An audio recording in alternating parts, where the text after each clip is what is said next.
तो hello student, कैसे हैं आप लोग। आई होप आप बहुत अच्छे होंगे मेरे बच्चों, पढ़ाई कर रहे होंगे। आज कल आपका मैथमेटिक्स का एग्जाम है 9 तारीख का। उसके बाद फिर इंग्लिश है, फिर इकोनॉमिक्स है। लेकिन मैं आज और कल की डेट में आपका इंडियन इको का सिलेबस वाइंड अप कर दूंगा, फिर मैं मैक्रो पे आऊंगा। आज मैं इंडियन इको का आपको सेकंड लास्ट चैप्टर पढ़ाने जा रहा हूं, जिसका नाम है एनवायरमेंट एंड सस्टेनेबल डेवलपमेंट। तो पहली बात, एनवायरमेंट का मतलब क्या होता है। एनवायरमेंट का मतलब होता है जो भी चीज हमारे आसपास इर्द गिर्द है वो एनवायरमेंट है। ये जमीन हो गई, पानी हो गया, हवा हो गई, जीव जंतु हो गए, पेड़ पौधे हो गए, ये सब किसका पार्ट है बेटा? एनवायरमेंट का पार्ट है। उन सब आपस में जो इनका रिश्ता है, इसको एनवायरमेंट बोला गया है। तो देखिए, मेरी बात को ध्यान से सुनिएगा, परिभाषा आपको मैं समझाऊंगा बहुत ध्यान से। एनवायरमेंट इंक्लूड्स, एनवायरमेंट में क्या क्या आता है? Water air land, water air land and inter relationship which exist among. ध्यान से सुनना, दो बातें बोली गई हैं। पहली बात, एनवायरमेंट में क्या आता है? वाटर एयर लैंड और इनका आपस में रिश्ता, इनका आपस में रिलेशन, जो भी इनका आपस में रिलेशन होता है, जैसे हवा का पानी से क्या रिश्ता होता है। और फिर इनका रिश्ता, इनका रिश्ता किसके साथ? ह्यूमन बीइंग के साथ, इंसानों के साथ। और किसके साथ?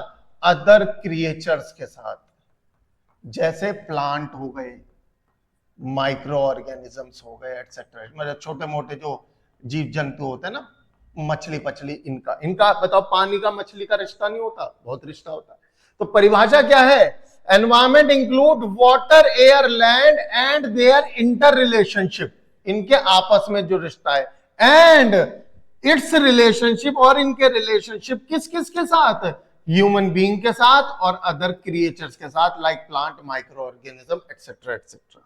उसके बाद सिग्निफिकेंस यानी इंपॉर्टेंस ऑफ एनवायरमेंट, यानी एनवायरमेंट की क्या क्या इंपॉर्टेंस है। तो सबसे पहले, environment offer resources for production. जो भी प्रोडक्शन हमारे देश में हो रहा है, चाहे बेटा हमारे लकड़ी के गेट बन रहे हो या हमारे घर के मार्बल बिछ रहा हो, ये सब बनने के लिए जो रिसोर्सेज चाहिए होता है, जैसे गेट लकड़ी का बनता है, लकड़ी पेड़ पौधों से मिलती है और पेड़ पौधे हमारा एनवायरमेंट का पार्ट है। यानी एनवायरमेंट हमें रिसोर्सेज प्रोवाइड करता है प्रोडक्शन करने के लिए। समझ में आ रही मेरी बात? एनवायरमेंट हमें रिसोर्सेज प्रोवाइड करता है प्रोडक्शन करने के लिए। तो environment offer resources for production. Environment sustain life. बेटा सस्टेन का मतलब होता है चलाना, यानी एनवायरमेंट हमारी मदद करता है हमारी लाइफ को चलाने के लिए। बिल्कुल बेटा, अगर एनवायरमेंट नहीं होगा हम एक पल सांस नहीं ले पाएंगे। यानी हमारी जीवन जीने के लिए हमें एनवायरमेंट की जरूरत है। एनवायरमेंट एब्जॉर्ब वेस्ट, एनवायरमेंट हमारा वेस्ट अपने अंदर समा लेता है। फैक्ट्रियों से इतना धुआं उठता है, इतना धुआं उठता है, सब एनवायरमेंट अपने अंदर समा लेता है ना। उसके बाद environment enhance quality of life. देखो दो चीजें हैं, एक है सस्टेन लाइफ, लाइफ को चलाना, और एक होता है लाइफ की क्वालिटी को इंप्रूव करना। जैसे कि अब गर्मी आ जाएंगी तो लोग बाग क्या करेंगे, अपनी लाइफ में थोड़ा इंजॉय करने के लिए मनाली, शिमला, रोहतांग, इन सब जगहों पे घूमने चले जाएंगे, है ना। तो एनवायरमेंट हमारी लाइफ की क्वालिटी को भी इंप्रूव करता है। आदमी कहता है ना, यार फ्रस्ट्रेट हो गया यार, मुझे ना 3-4 दिन को कहीं घूम के आऊंगा ना, लाइफ में थोड़ा सा चेंज आ जाएगा। तो एनवायरमेंट हमारी लाइफ की क्वालिटी को भी इंप्रूव करता है। तो एनवायरमेंट हमारी लाइफ को चलाता है, एनवायरमेंट हमारी लाइफ की क्वालिटी को इंप्रूव करता है, एनवायरमेंट हमारे वेस्ट को एब्जॉर्ब करता है, और एनवायरमेंट हमें रिसोर्सेज प्रोवाइड करता है for production. Okay. Environment crisis, यानी एनवायरमेंट में प्रॉब्लम क्या आ रही है? प्रॉब्लम क्या आ रही है? जो हमारे लिए, जो हमारी इतनी मदद कर रहा है एनवायरमेंट, ये वातावरण जो हमारे जीवन को चला रहा है, आखिर इसको खुद को क्या समस्या आ रही है हमारी वजह से? आइए पहले उसको पढ़ते हैं। देखिए दो चीजें हैं, एक है कैरिंग कैपेसिटी और एक है एब्जॉर्प्टिव कैपेसिटी। देखिए कैरिंग कैपेसिटी का मतलब क्या होता है, ध्यान से सुनना। कैरिंग कैपेसिटी का मतलब होता है कोई रिसोर्स आपने यूज करा और उस रिसोर्स को रीजनरेट होना है, उसमें जो समय लगता है उसको बोलते हैं बेटा कैरिंग कैपेसिटी। जैसे मान लो एक बाग है, उसमें से आपने फूल तोड़ा, फूल तोड़ लिया। अब फूल तोड़ने के बाद उस जगह वापसी फूल उगने में कितना समय लगता है, उसको कैरिंग कैपेसिटी बोलते हैं। अब आप जरा दिमाग में रखिएगा, एक बाग है पूरा फूलों से भरा हुआ है, आप जाते हो और एक फूल तोड़ के ले आते हो, उसी जगह फूल उगने में 5 दिन लग जाते हैं दोबारा फूल उगने में, लेकिन आप क्या कर रहे हो, हर तीसरे दिन फूल तोड़ने चले जाते हो, दूसरा फूल तोड़ लिया। इससे हुआ क्या, उगने में समय ज्यादा लग रहा है, जबकि तोड़ने की जो स्पीड है वो हमारी ज्यादा है, उगने की स्पीड कम है। तो मतलब उगने में ज्यादा समय ले रहा है, ऐसे समझो उगने में समय ज्यादा ले रहा है, लेकिन हम तोड़ने में उतना समय नहीं लगा रहा, हम दूसरा फूल तोड़ के ले आते हैं।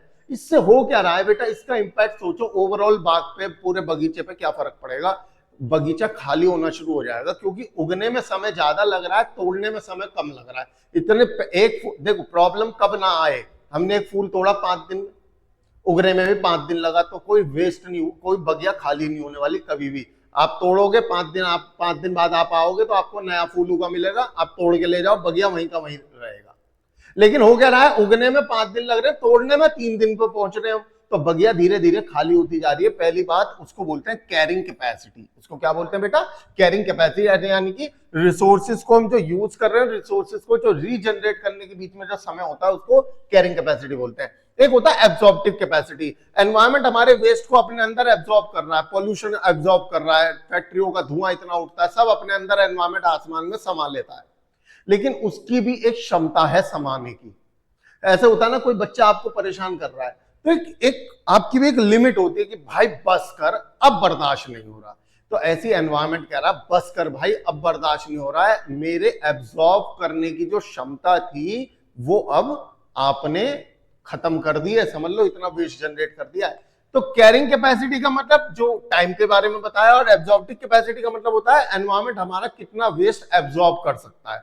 अब प्रॉब्लम क्यों आ रही है, प्रॉब्लम इसलिए आ रही है क्योंकि अब इन दोनों कैपेसिटी के साथ हम जरूरत से ज्यादा छेड़छाड़ कर रहे हैं, हम जल्दी जल्दी फूल तोड़ने जा रहे हैं, हम ज्यादा से ज्यादा धुआं वेस्ट उड़ा रहे हैं, जिससे एनवायरमेंट के अंदर प्रॉब्लम आ रही है। तो याद रखिएगा एनवायरमेंट क्राइसिस के 2 कारण हैं, एक है बेटा कैरिंग कैपेसिटी और एक क्या है बेटा एब्जॉर्प्टिव कैपेसिटी। तो ये आप पढ़ लो, एब्जॉर्प्टिव कैपेसिटी के लिख रखा है, it refers to ability of environment to absorb waste occurring due to production and consumption activity, यानी प्रोडक्शन और कंजम्पशन की वजह से जो भी वेस्ट जनरेट हो रहा है उसको एब्जॉर्ब करने की कैपेसिटी को एब्जॉर्प्टिव कैपेसिटी बोलते हैं।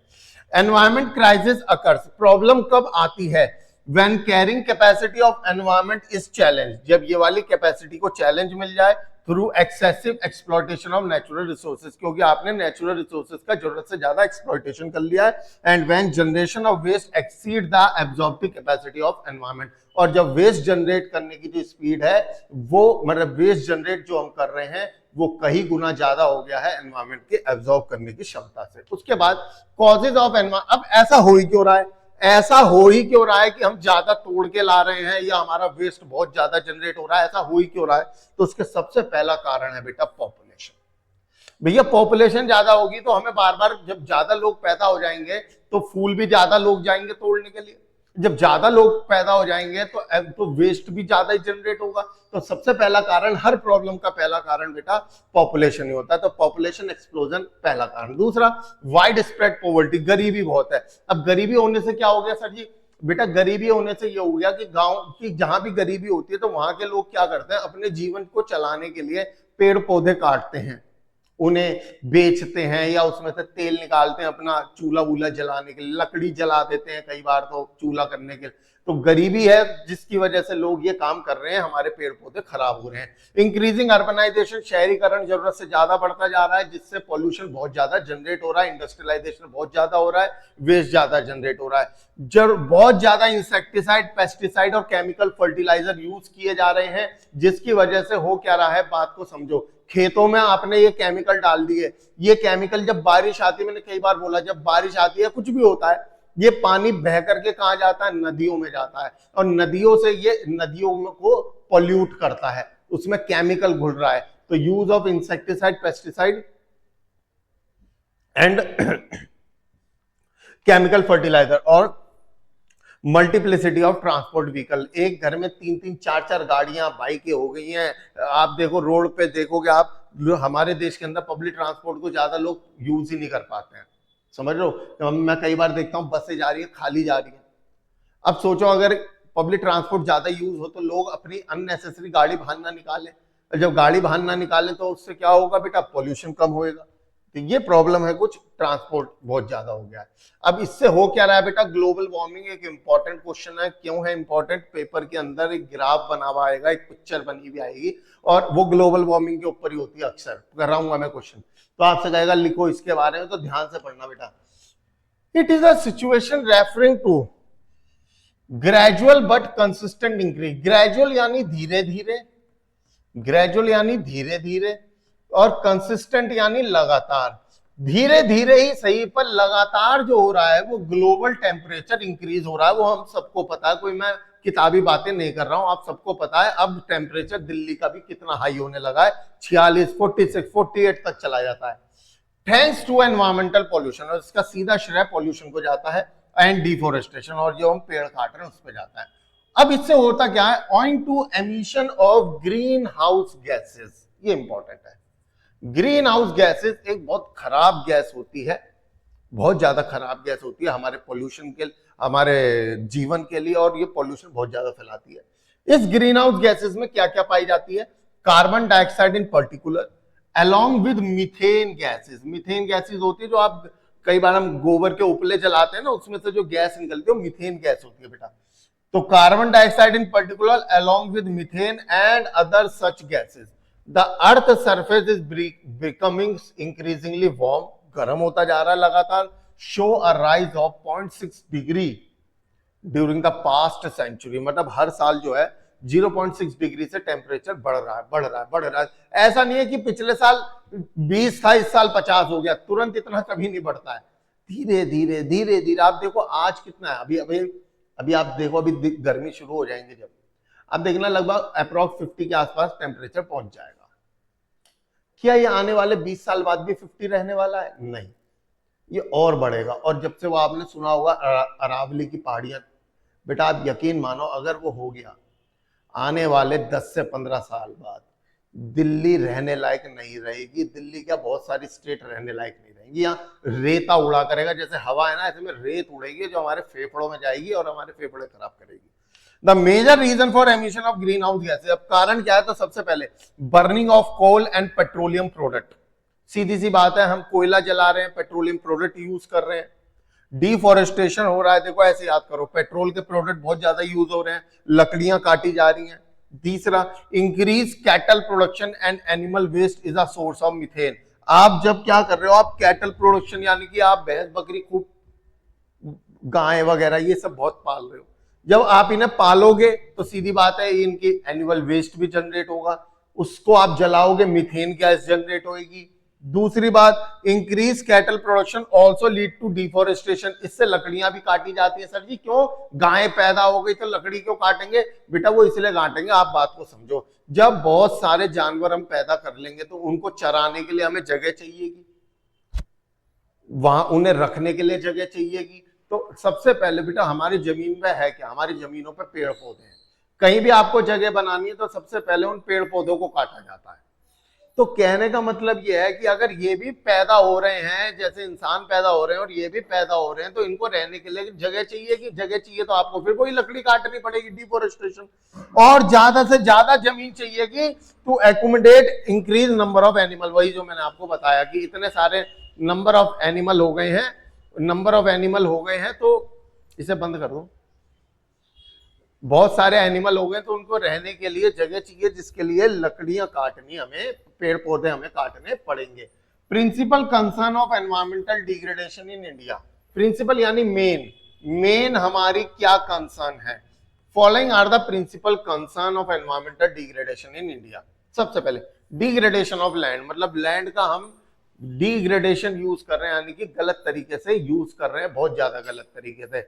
मतलब हम जमीनों को, जमीन जो है हमारी, उसकी सॉइल की फर्टिलिटी बेकार करे जा रहे हैं, है ना। जमीन को हम एक्सेसिव खोदे जा रहे हैं, जिसमें हम जमीन पे फ्लैट बनाए जा रहे हैं। तो डिग्रेडेशन ऑफ लैंड, बस नाम याद रखना। एयर पॉल्यूशन बहुत ज्यादा फैल रहा है। What causes pollution of air, मतलब एयर पॉल्यूशन किसके कारण होता है? एक तो व्हीकल के थ्रू होता है और एक इंडस्ट्री के थ्रू होता है। सीधी बात है, एयर पॉल्यूशन इन दो कारणों से होता है। एक जो हम अपने वाहन यूज कर रहे हैं, मोटर बाइक, स्कूटी, गाड़ियां, और जो इंडस्ट्री के अंदर धुआं निकलता है वो सब। उसके बाद water pollution and management of fresh water, मतलब वाटर पोल्यूशन बहुत हो रहा है, आपको पता ही है। आप यहाँ चले जाओ सिग्नेचर ब्रिज के पास जो है, यहाँ पे नदियों में इतने मोटे झाग बहते रहते हैं, वो काय के झाग हैं, वो केमिकल के झाग हैं। ये ना दीदी गेट बंद कर दो, बहुत ज्यादा झाग जनरेट हो रहे हैं। तो ये क्या है बेटा, इससे वाटर ही तो पोल्यूट हो रहा है। और अभी अभी मैंने आपको बताया था वो जो खेती पर से इंसेक्टिसाइड पेस्टिसाइड यूज करते हैं, उससे क्या होता है, वाटर पोल्यूशन होता है। लॉस ऑफ बायोडाइवर्सिटी, बहुत सारे जीव जंतु जिनकी अब नस्ल ही खत्म हो गई है। आपको पता होगा अभी थोड़े टाइम पहले जो है वो इंडिया के अंदर बाहर से चीते मंगवाए गए थे, क्योंकि चीतों की नस्ल हमारे यहाँ खत्म हो गई थी। याद है मोदी जी ने बुलाया था उनको, वही सब। तो कई सारे हमारे यहाँ पे बायोडाइवर्सिटी लूज होती जा रही है। सॉलिड वेस्ट मैनेजमेंट, कोई हमारा वेस्ट मैनेजमेंट ही नहीं है कि हम इस वेस्ट को, आप देख लो यहाँ पे स्वरूप नगर की तरफ जब आप जाते हो, चलो जो दिल्ली के वो तो समझ जाएंगे, बड़े बड़े कूड़ों के पहाड़ बने हुए हैं, कोई मैनेजमेंट ही नहीं है, वेस्ट मैनेजमेंट। ये पहाड़ एक दिन बेटा आसमान छू जाएंगे, समझ रहे हो। तो आइए पढ़े जरा,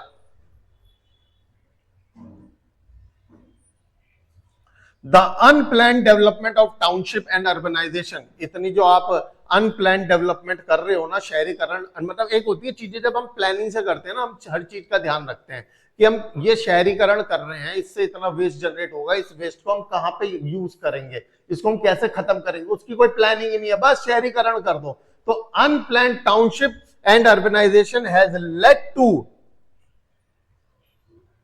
massive problem of waste management. It is estimated that volume of waste is projected to increase from 64 to 72 million ton at present to 125 million ton by 2031। आप समझो यार, आप ज्यादा कुछ मत सोचो, आप यही समझ लो आज वेस्ट हम पे नहीं संभल रहा, जो कि इतना मिलियन है, लेट से 70 मिलियन है। आज इतना वेस्ट हमसे संभल नहीं रहा है, इसकी वजह कूड़ों के पहाड़ बन रहे हैं। 2031 तक, ज्यादा दूर नहीं है, ये वेस्ट की कितनी क्वांटिटी होने वाली है, 125 million, almost double, almost, not exact. भाई कहां लगाएंगे इन कूड़ों के पहाड़ों को, समझ लो मेरी बात को। ये जो अभी मैंने थोड़ी देर पहले बताया था ना, एब्जॉर्प्टिव कैपेसिटी, कि एनवायरनमेंट हमारे जो गंद को, जो हमारे वेस्ट को अपने अंदर एब्जॉर्ब कर रहा है, उसकी कैपेसिटी एक क्षमता है, उस क्षमता से कई गुना ज्यादा वेस्ट जनरेट कर रहे हैं, जिसकी वजह से प्रॉब्लम आ रही है। उसके बाद बेटा ये टॉपिक इंपॉर्टेंट है, सस्टेनेबल डेवलपमेंट का मतलब होता है कि आज आप डेवलपमेंट करो, मना नहीं है, पर इस ऐसा अंधाधुंध रिसोर्सेज खराब मत करो कि फ्यूचर जनरेशन के लिए बेचारों के पास कुछ बचे ही नहीं। तो sustainable development is the process of economic development which aims at raising the quality of life of the present generation। present generation की quality of life improve हो जाए without impairing the quality of life of future generation। लेकिन ऐसा ना हो कि future generation के लिए कुछ ना बचे, that is called sustainable development. Strategy क्या है, अब हम ये ऐसा कैसे अचीव कर सकते हैं। तो सबसे पहले reliance on non conventional source of energy.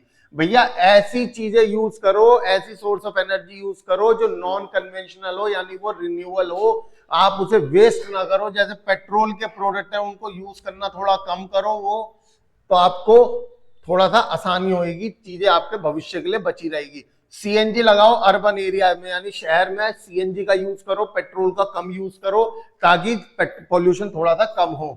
Rural area के लिए बोला गया है कि भैया देखो, गांव के अंदर, शहर के अंदर प्रॉब्लम क्या है। शहर का प्रॉब्लम कि यहाँ पे पॉल्यूशन बहुत करते हैं लोग। गांव का प्रॉब्लम क्या है कि वहां के लोग जो है ना, पेड़ पौधे बहुत काटते हैं अपनी गैस चूल्हा जलाने के लिए। तो वहां पे सरकार ने कहा चलो तुम्हारे लिए एलपीजी, गोबर गैस, इन सब का जुगाड़ कर देते हैं। चौथा बताया गया विंड पावर। विंड पावर देखा, एक पवन चक्की टाइप होती है, मतलब एक इस टाइप की एक पवन चक्की होती है, हवा चलती है, घूमती है, और इससे जो है इलेक्ट्रिसिटी जनरेट होती है। बेटा समझ गए, इसको बोलते हैं विंड पावर। तो विंड पावर का यूज करने की तरफ बहुत ध्यान दिया गया है। एक है बेटा मिनी हाइडल प्लांट। अब मिनी हाइडल प्लांट क्या होता है, जो भी माउंटेनियस जगह है जहां पे छोटी मोटी नदियां बह रही हैं, वहां पे हम आपको कहते हैं बिजली पैदा करने के लिए आप मिनी हाइडल प्लांट लगाओ। मिनी हाइडल प्लांट क्या होता है, जैसे मान लो झरना बह रहा है, ये झरना बह करके यहाँ पे एक टरबाइन लगी हुई होती है जिसपे ये पड़ता है, ये झरना इस पे पड़ता है तो ये घूमता है, ये घूमेगा तो इससे बेटा इलेक्ट्रिसिटी जनरेट होती है।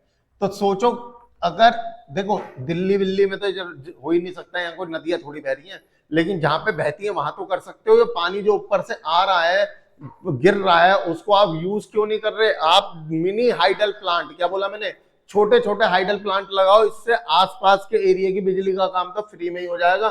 तो पढ़िए, mini hydel plant are an environment friendly way to generate electricity specially in the mountainous region, खासतौर से माउंटेनियस रीजन के अंदर।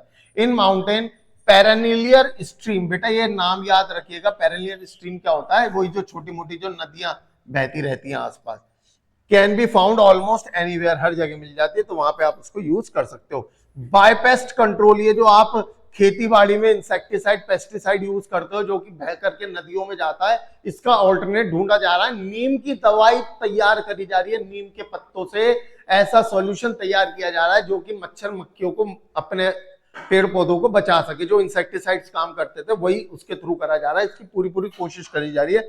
The chemical pesticide contaminate food product, soil, water, bodies and even ground water।